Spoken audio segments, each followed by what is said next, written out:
ఈదర రామకృష్ణ గారు, మరి ఈ బడా బడా పారిశ్రామికవేత్తలు అంటే ఈ బిజినెస్ టైకూన్స్ అనేవాళ్ళు ఈ మీడియాలో అడుగు పెట్టడం అనేది, ఈ మీడియాలో ఇన్వాల్వ్ కావడం అనేది ఒక భారతదేశంలోనే ఉందంటారా? లేదంటే బయట దేశాల్లో కూడా ఈ బడా పారిశ్రామికవేత్తలు ఈ మీడియా ఛానెల్‌ను హస్తగతం చేసుకునే సందర్భాలు అక్కడ కూడా ఉన్నాయంటారా?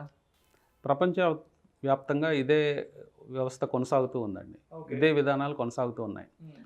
For example Jeff Bezos Amazon promoter కనుక తీసుకున్నట్లయితే 20 సంవత్సరాల క్రితం ఒక స్టేట్మెంట్ ఇవ్వడం జరిగింది.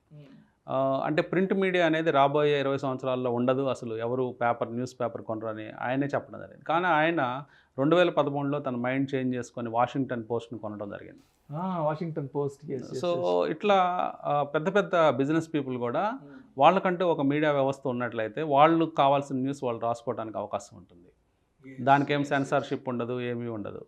ఆటోమేటిక్గా వాళ్ళు కావాల్సిన న్యూస్ రాసుకొని ప్రజల బుర్రల్ని మార్చడానికి అవకాశం ఉంది. సో వాళ్ళకి అనుకూలమైన వార్తలను రాసుకోవడానికి అవకాశం ఉంది. ఈవెన్ డొనాల్డ్ ట్రంప్ కూడా తన ఓన్ టీవీ ఛానల్ పెట్టడానికి ప్రయత్నించాడు. అట్లాగే రూపర్ట్ ముర్దోక్ కానీ లేకపోతే మైకెల్ బ్లూంబర్గ్ కానీ వీళ్ళందరూ కూడా ఏదో ఒక పొలిటికల్ పార్టీకి ఇంక్లైన్ అయ్యే ఉంటారు. కాబట్టి అంటే కొన్ని పొలిటికల్ న్యూస్ ఛానల్స్ అంటే పబ్లిక్గానే డిఫెండ్ చేస్తూ ఉంటాయి ఆయా పొలిటికల్ పార్టీస్ని. కొన్ని పొలిటికల్ ఛానల్స్, న్యూస్ ఛానల్స్ అవి తెలియవు అనమాట, స్లో పాయిజన్ లాగా ఇస్తూ ఉంటాయి. అంటే తెలియకుండానే పబ్లిక్ మైండ్స్ మారుస్తూ ఉంటాయి. సో ఇది ప్రజలకి అంత ఈజీగా అర్థం కాదు. ఆ ఛానల్స్తో చాలా ప్రమాదకరంగా ఉంటుంది. అలాగే కొన్ని దేశాల్లో అంటే ఉత్తర కొరియా తీసుకున్నట్లయితే అక్కడ కేవలం ఒకటే ఛాంబర్ ఉంటుంది, ఇంకా 2 ఛాంబర్స్ కూడా ఉండవు. ఈ ఛాంబర్లో ప్రజలకు ఒకటే విషయం చెప్తారు. సెకండ్ థాట్ అనేది అసలు ప్రజలకు రానివ్వరు. కిమ్ అంటే దేవుడు, ఇలాంటి వ్యక్తి ఎక్కడ పుట్టడు, ఇలాంటి వ్యక్తి ఎక్కడ ఉండడు ప్రపంచంలో, ఈయనే మనం దేవుడిగా పూజించాలన్నట్టుగా ఆ ఛానల్స్ చెప్తూ ఉంటాయి. కేవలం కిమ్ చేసిన మంచి పనులు మాత్రమే ఆ టీవీలో చూపిస్తూ ఉంటారు. కాబట్టి ఇదనేది ఈ జాడ్యం అనేది అన్ని దేశాల్లో ఉంది. కాకపోతే అది స్లైట్గా కొంచెంగా ఉందా పర్సంటేజ్లో తేడా మాత్రమే, కానీ అన్ని చోట్ల ఉందని మనం చెప్పుకోవాలండి.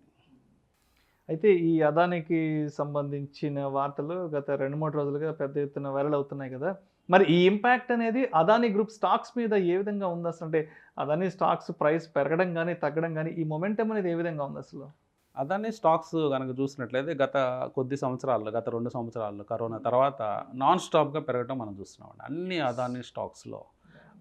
గత 4-5 నెలల క్రితం వాళ్ళ మీద వచ్చిన ఆరోపణలు అంటే మారిషస్లో ఒకటే అడ్రస్లో FIs అడ్రస్లు ఉండటం, ఫారెన్ ఇన్స్టిట్యూషనల్ ఇన్వెస్టర్స్ ఒకటే అడ్రస్లో 2-3 ఒకటే అడ్రస్ ఇచ్చి అది కేవలం కొద్ది SFT అంటే ఒక 500 SFT రూమ్లో పెద్ద వీళ్ళ టోటల్ ఇన్వెస్ట్మెంట్స్ దాదాపుగా 30-40% ఆఫ్ ద స్టేక్ అదానీ స్టేక్స్ ఆ FIs ఇన్వెస్ట్ చేయడం, అలాంటి న్యూస్లు బయటకు వచ్చినప్పటికీ అంటే పొలిటికల్గా ఆ డబ్బులు బయట దేశాలకు వెళ్ళి అక్కడి నుంచి ఇన్వెస్ట్ చేస్తున్న ఆరోపణలు ఉన్నప్పటికీ స్టాక్స్ మాత్రం ఏమాత్రం ఆ పర్టికులర్ న్యూస్ వచ్చినప్పుడు ఒక 10% పట్టడం మనం చూసాం. కానీ అక్కడి నుంచి మళ్ళీ రివర్స్ అయిపోయి ఇప్పుడు మళ్ళీ ఆల్ టైమ్ హైకి రీచ్ అవుతూ ఉన్నాయి. అట్లాగే ఈ స్టాక్స్ మార్కెట్ క్యాప్స్ కనుక చూసినట్లయితే 19 లక్షల కోట్ల రూపాయలు ఉన్నాయండి. అంటే ఒక్కొక్క కంపెనీ అదానీ గ్రూప్లో ఉన్న 7 కంపెనీలు ఒక్కొక్క కంపెనీ దాదాపుగా 2 లక్షల కోట్లు, 3 లక్షల కోట్లు, 4 లక్షల కోట్లు, ఇట్లా 1 లక్షల కోట్లు అంటే పర్థం లేకుండా అంత మార్కెట్ క్యాప్స్ ఉన్నాయి. ఇంకా PE రేషియోస్ మన ఫండమెంటల్ చెక్ చేసినట్లయితే కొన్ని కంపెనీస్ PE రేషియోలు 200, 300, 400 PE రేషియోస్ ఉన్నాయి. అంటే హై వాల్యుయేషన్స్ ఈ స్టాక్స్కి ఉన్నాయి. మేబీ ఇది ఏమన్నా టెక్నాలజీ కంపెనీస్ అంటే ఏమీ కాదు, ఇవన్నీ జస్ట్ ఆర్డినరీ కమోడిటీ కంపెనీస్. అంటే జస్ట్ ఒక పవర్ తయారు చేయడమో, లేకపోతే కోల్ని డిస్ట్రిబ్యూట్ చేయడమో, లేకపోతే కోల్ని ఇంపోర్ట్ చేసుకోవడమో, లేదా ఎడిబుల్ ఆయిల్ తయారు చేయడం, ఇట్లాంటి వెరీ ఆర్డినరీ బిజినెస్లు. ఏదైనా high technology company like Apple లేకపోతే టెస్లా లాంటి కంపెనీ అయితే వాల్యుయేషన్స్ ఎక్కువ ఉన్నా లేదా PE రేషియోస్ చాలా ఎక్కువ ఉన్నా కానీ మనం అర్థం చేసుకోవచ్చు. ఎవరైనా చేయగలిగే కంపెనీలు, ఎవరైనా ఇలాంటి కంపెనీలు పెట్టచ్చు, చేయొచ్చు. అంటే నిజంగా బిజినెస్ ఎన్విరాన్మెంట్ అంత బాగుందా? అంత బాగా ఉండి దేశం మొత్తం ప్రతి ఒక్కరూ బిజినెస్ పెట్టి సక్సెస్ అవుతున్నారంటే అంటే ఆ సక్సెస్ రేట్ కేవలం 5-10% కూడా లేదు. అంటే నిజంగా అదానీ తయారైన టైంలో ఇంకొక 10 మంది తయారవచ్చు కదా ఇలాంటి గ్రూప్స్, కానీ ఎవరు తయారు కాలేదు.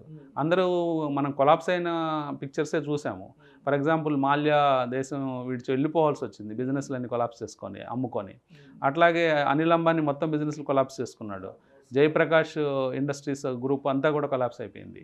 సో అంత ఈజీగా బిజినెస్లో డబ్బు సంపాదించగలిగితే వీళ్ళందరూ మన సక్సెస్ అయిపోయి ఈ పాటికి ఇంకా అందరూ 20 లక్షల కోట్లు 15 లక్షల కోట్లు కంపెనీలు తయారు చేసేవాళ్ళు. కానీ ఎవరు తయారు చేయలేకపోతున్నారు. కానీ అదాని మాత్రమే తయారు చేస్తారు. దీంట్లో మతలబులు వాటి దృష్టికి మనం వెళ్ళలేం. ఎందుకంటే మనకి అంత ఇన్ఫర్మేషన్ లేదు. ఎట్లా జరుగుతుంది, ఏం జరుగుతుంది అనేది ఎవరికీ తెలియదు. జరిగిపోతుంది. కానీ ఇప్పుడు ఇన్వెస్టర్స్ ఏం చేయాలి? ఇన్వెస్ట్ చేయాలా? షేర్లు పెరిగిపోతున్నాయి అమాంతంగా. మనం షేర్లు కొనుక్కుంటే లాభాలు వస్తాయని భ్రమలో పడి మీరు షేర్లు ఇన్వెస్ట్ చేస్తే నష్టపోయే అవకాశం ఉంది. కానీ ట్రేడర్స్కి మాత్రం మంచి అద్భుతమైన అవకాశం అండి. అంటే ట్రేడర్స్ ట్రేడింగ్ స్కిల్స్ ఉండి అంటే వాళ్ళు ట్రైలింగ్ స్టాప్ లాస్లు, హెడ్జింగ్ మెకానిజమ్స్, అంటే ఇన్ కేస్ అది F&Oలో ఉన్న స్టాక్స్ మీద హెడ్జింగ్ మెకానిజమ్స్ తెలిసి, లేకపోతే ట్రేడింగ్ స్కిల్స్ ఉండి ట్రైలింగ్ స్టాప్ లాస్ పెట్టగలిగి క్లోజ్గా మానిటర్ చేసే వాళ్ళు మాత్రం ట్రేడింగ్ చేసుకొని డబ్బు సంపాదించుకోవచ్చు.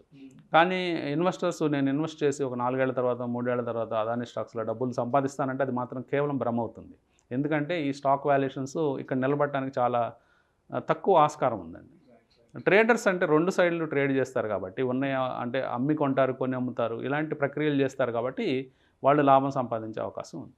ఈదర్ రామకృష్ణ గారు, ఇప్పుడు అదానీ విషయానికి వస్తే ఆల్మోస్ట్ 86, 87, 88 అప్పటి నుంచి ఆయన వ్యాపారాలు ఉన్నారు. బట్ ఎందుకు ఆల్ ఆఫ్ సడన్గా కేవలం ఒక 6-7 సంవత్సరాల క్రితం నుంచి కంప్లీట్గా లైమ్లైట్లోకి వచ్చారంటారు? ఎందుకు ఒక 6-7 సంవత్సరాల నుంచి అదానీ అనే పేరు ఇంతలా ఎస్టాబ్లిష్ అయిందంటారు అసలు? ఓకే అండి. అదానీ గ్రూప్ ప్రస్థానం కనుక మొదలైంది మనం చూస్తే 1988లో ప్రారంభించారండి. దీంట్లో ఒక ఇన్క్యుబేటర్ కంపెనీ అని చెప్పేసి అదానీ ఎంటర్ప్రైజెస్ లిమిటెడ్ని స్థాపించడం జరిగింది. ఈ గౌతమ్ అదానీ మొదటగా చేసిన బిజినెస్ని ఏంటంటే కోల్ ఇంపోర్ట్ బిజినెస్ మొదలుపెట్టారు. ఆస్ట్రేలియా నుంచి, ఇండోనేషియా నుంచి తను కోల్ ఇంపోర్ట్ చేసుకోవడం మొదలుపెట్టారు. ఎప్పుడైతే ఇంపోర్ట్ చేసుకోవడం మొదలుపెట్టారో కొద్ది సమయంలోనే, అంటే ఒక 2-3 సంవత్సరాల్లోనే 50% ఆఫ్ ఇండియా కోల్ ఇంపోర్ట్స్లో 50% వాటాన్ని పొందగలిగారు అనమాట. అంటే చాలా ఫాస్ట్ గ్రోత్ స్టార్టింగ్ నుంచే ఉంది. తర్వాత లాజిస్టిక్స్ బిజినెస్లోకి వెళ్ళారు. ఏదైతే పోర్ట్స్లో తన కోల్ రిసీవ్ చేసుకుంటున్నారో ఆ పోర్ట్స్ని హస్తగతం చేసుకోవడం జరిగింది. తర్వాత పోర్ట్స్ బిజినెస్ నుంచి తర్వాత చిన్నగా అదే ఇంక్యుబేటర్ కంపెనీ నుంచి ఒక్కొక్క కంపెనీ చాలా సబ్సిడరీస్, 100 కంపెనీస్ సబ్సిడరీ కంపెనీస్గా ఉన్నాయి అదానీ ఎంటర్ప్రైజెస్లో. వాళ్ళు చెప్పేది ఏంటంటే మేము ప్రతి 6 నెలలకు ఒక కంపెనీని బయటకు రిలీజ్ చేస్తాము, ఆ కంపెనీ మళ్ళీ ఇండిపెండెంట్ కంపెనీగా రన్ అవుతూ ఉంటుందని చెప్పడం జరిగింది. దానిలో భాగంగా Adani power, Adani green energy, Adani Wilmar ఇట్లా ఒక్కొక్కటిగా వస్తూ ఉన్నాయి బయటికి. సో ఈ కంపెనీస్ అన్నీ కూడా రావడం 50,000 కోట్లతో మొదలయ్యి చిన్నగా అవి లక్షల కోట్లకి ఎదిగిపోతూ ఉన్నాయి. అంటే ఒక వాల్యుయేషన్స్ కానీ మార్కెట్ క్యాల్కులేషన్స్కి అందకుండా, మార్కెట్ నెంబర్స్కి అందకుండా, అంతుపట్టకుండా పెరగడం మనం చూస్తున్నాం. మీరు అడిగినట్టు కేవలం గత కొద్ది సంవత్సరాలు 6-7 సంవత్సరాల్లోనే వాళ్ళు వ్యాపారాల్లో అంత దిగ్గజంగా మారడానికి కారణం డెఫినెట్గా పొలిటికల్ అనేది ఉంటుందండి, ఇన్ఫ్లుయెన్స్ అనేది ఉంటుంది. అంటే ఒక చిన్న పని చేయాలంటేనే, చిన్న ట్రాన్సాక్షన్ చేయాలంటేనే బిజినెస్లో ఎంతో టైం తీసుకుంటుంది, టైం కన్జ్యూమింగ్ ఉంటుంది. అంత ఫాస్ట్ ఫేజ్లో బిజినెస్లు చేయాలంటే, అంత ఫాస్ట్ ఫేజ్లో ఎదగాలంటే పొలిటికల్ ఇన్ఫ్లుయెన్స్ లేకుండా జరగడం ఇంపాసిబుల్ అని చెప్పొచ్చు. ఈవెన్ గత కొద్ది రోజుల క్రితం వచ్చిన ఆరోపణలు చూసినట్లయితే ఈవెన్ భారత ప్రధానమంత్రి శ్రీలంకని కాంట్రాక్ట్స్ అదానీ గ్రూప్కి ఇవ్వమని అడగటం కూడా కొంచెం సంచలనం సృష్టించింది. కాబట్టి డెఫినెట్గా పొలిటికల్ లింక్స్ ఉండే ఉంటాయి. లేకపోతే ఇలా గ్రో అయ్యే పక్షంలో ప్రతి చిన్న కంపెనీ కూడా లక్షల కోట్ల కంపెనీగా మారాల్సిన అవసరం ఉంటుంది కదా, అదే సైజ్ కంపెనీస్గా మనం తీసుకున్నట్లయితే. కానీ అలా జరగడం లేదు, కేవలం ఒకే గ్రూప్ అవుతుందంటే డెఫినెట్గా మనం అనుమాన పడాల్సిన అవసరం వస్తుంది. అంటే గతంలో జరిగిన మారిషస్ ఇష్యూ కావచ్చు, ఇప్పుడు ఉన్న లేటెస్ట్ PM మీద ఉన్న అభియోగాలు కావచ్చు, ఇవన్నీ ఆరోపణలు అవ్వచ్చు, ఇవన్నీ కూడా వాటిని బలపరుస్తూ ఉన్నాయి. కానీ భవిష్యత్తు మార్కెట్ ఎప్పుడు కూడా షార్ట్ టర్మ్లో వాళ్ళు ఏదైనా జరగచ్చు మార్కెట్లో షార్ట్ టర్మ్లో, కానీ లాంగ్ టర్మ్ వచ్చేటప్పటికి మార్కెట్స్ వాటి ఎగ్జాక్ట్ వాల్యుయేషన్స్ ఇవ్వడం జరుగుతుంది.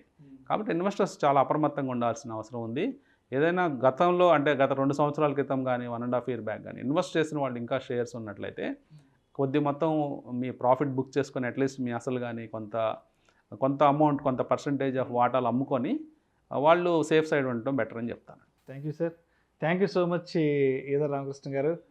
అదానీ గ్రూప్ NDTVలో ఎందుకు పెట్టుబడులు పెట్టింది, అదేవిధంగా ఈ వార్త బయటకు వచ్చాక అటు NDTVకి సంబంధించిన స్టాక్స్ కానీ, అదేవిధంగా అదానీ గ్రూప్కి సంబంధించిన స్టాక్స్లో ఎటువంటి మొమెంటం వచ్చిందనే అంశం గురించి మీ విశ్లేషణ ద్వారా చాలా క్రిస్టల్ క్లియర్గా ఎక్స్ప్లెయిన్ చేశారు. Thank you so much sir.